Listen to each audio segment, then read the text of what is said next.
Jews are sacrificing red heifers for Dajjal's arrival.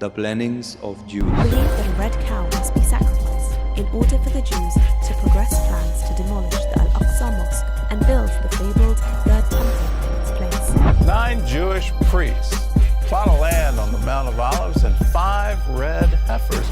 All these elements are in place for what some Jews and Gentiles believe is the key to building the Third Jewish Temple. It might sound like a conspiracy theory, but hardliner Israeli group the Temple Institute have already purchased and imported 5 red Angus heifers from Texas.